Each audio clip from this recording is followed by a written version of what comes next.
the ducks are swimming in the water. Balderalderalder, balderalderalder. All the ducks are swimming in the water. Balderalderalder, balderalder.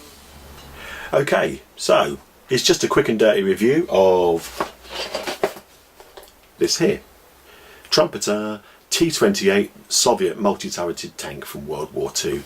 Now, I got this kit here from a place called Der Decals in Germany. I couldn't find it anywhere in the UK. I've got this on pre-order from Hannants. Hasn't turned up yet. I saw someone on Facebook or one of the modelling groups I belong to stick him on together. I'm like, hang about, he's got one of them bloody kits, where's mine? So, doing a bit of a search, this came up. Got it from Germany. In fact, I've got a new supplier now because this German shop's absolutely fantastic. Der Decals. I'll put a link to the website. I bought this one. I bought some other stuff as well because, you know me, I can't resist just getting one kit when you can actually care. Let's do 3 to go with it.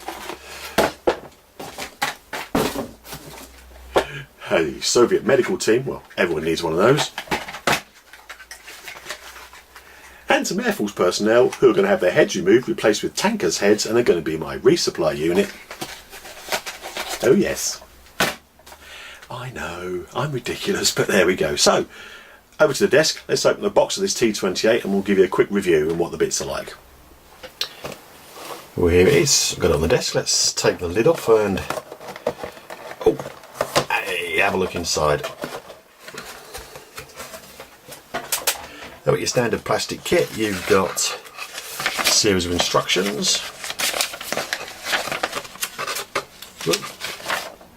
Don't look too difficult, really. Shouldn't have too much of a problem with that, to tell the honest truth. And then there's a painting guide on the back. Now look, new releases coming soon.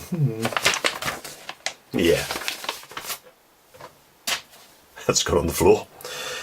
And then we've got 1, 2, 3, 4, 5, 6, 7, 8 little plastic bags, all full of various bits and pieces.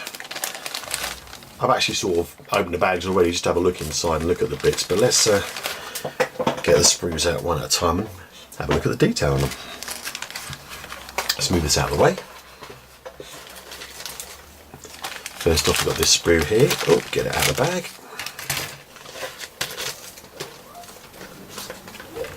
And that appears to have the bits for the front turrets on, the little machine gun turrets, so they're on the end here.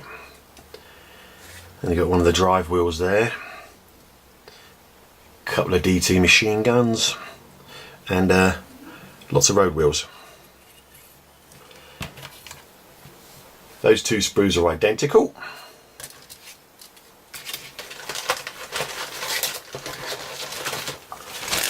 And this one here, like, it's the main hull. And there we go. There's the main hull. Actually looks fairly well detailed. You've got your side sponsons here. Let me see if I move it up a bit so you can have a better look at it.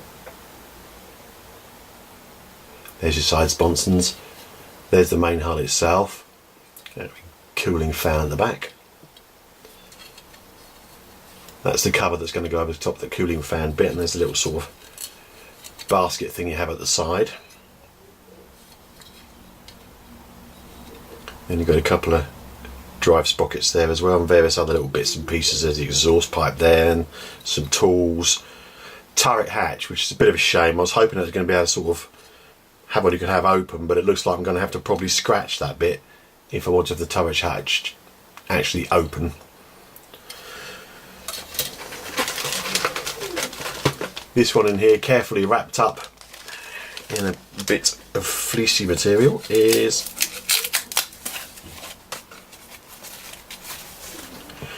it's the bottom half of the turret, a couple of stowage bins, and one very delicate looking radio antennae.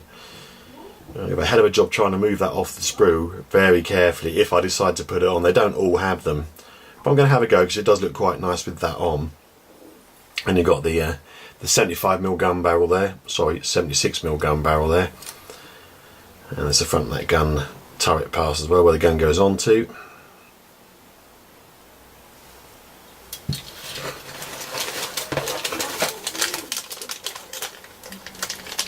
We've got a tiny little bag here that's got the turret itself in. I've not opened this one yet, so let's get ourselves a pair of scissors and get that out of the bag.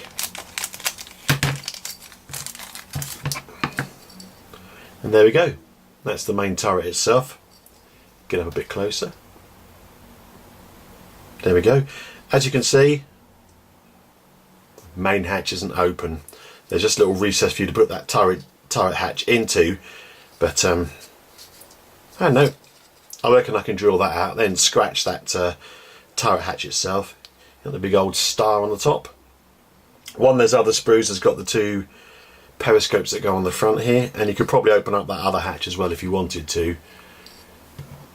Whether I do that on this kit, I don't know. I might save that for another one and do a bit more detail on another kit.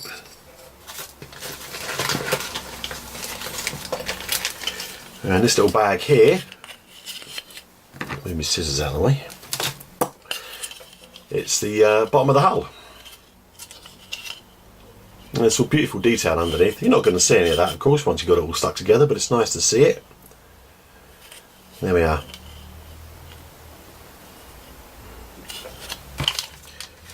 It'll possibly be the nicest bit of this kit. Out of this bag here, the track units themselves, and they're one piece, and they really are quite nice.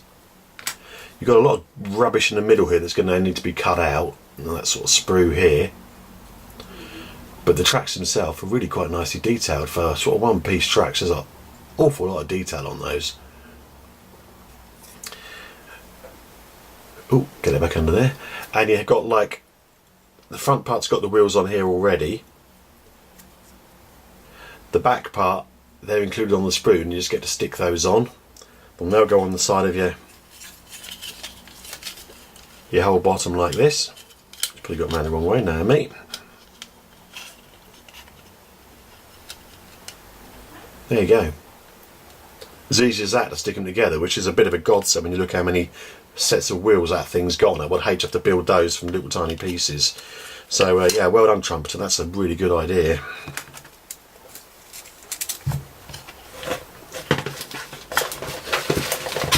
Then last but not least, you've got a bag with your decals in. Transfers, whatever you want to call them. It looks like there's probably a couple of variations in here.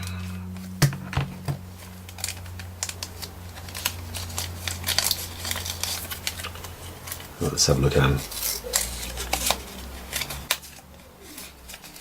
Oh, quite why they've had to put bloody sellotape over the top of them, I don't know. There we go.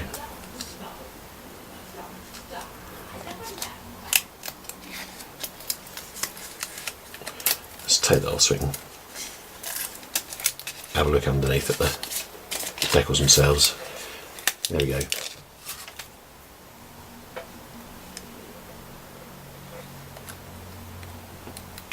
There it is. There are a few different markings, but they're very, very sparse. You get like a big red star, a number, and some stripes to go on the turret, so not a lot there.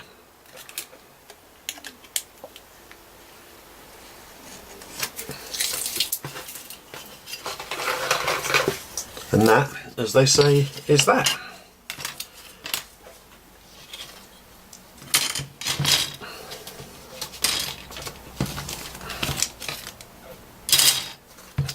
There it all is. 60 pieces in all, and it doesn't look too difficult, so I reckon I can probably knock that up quite quickly, afternoon or an evening, couple of hours, and then we'll get that all stuck together and we'll get some spray onto it and we can have a look and see what it turns out like. But it really, really is nice to finally see a kit of this tank.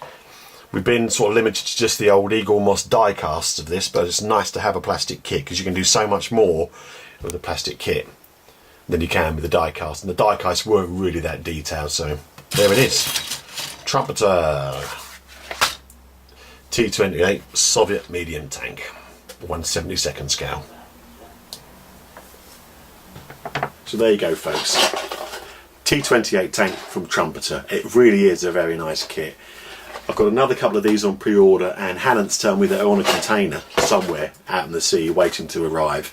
So I'm just going to do a basic stick together and spray job on that one. But one of the other ones I'm going to do a bit of conversion work. So I'm going to open up all the hatches and have quite a few crew on it and bung some bits and pieces on a sort of war-weary version of it. So there we are. Der Sockel shop in Germany is where I got my kit from. It is a fantastic place. I put the link on like I said, and give them a while. Otherwise, it's stick to Hannants in the UK. They are going to get it in, or just shop around and see whether your local mod supplier's got it. That's all for this time out. Next time round, oh God knows, I'd have bought something else by then, so I may be doing something completely different as well. Who knows? Bye for now.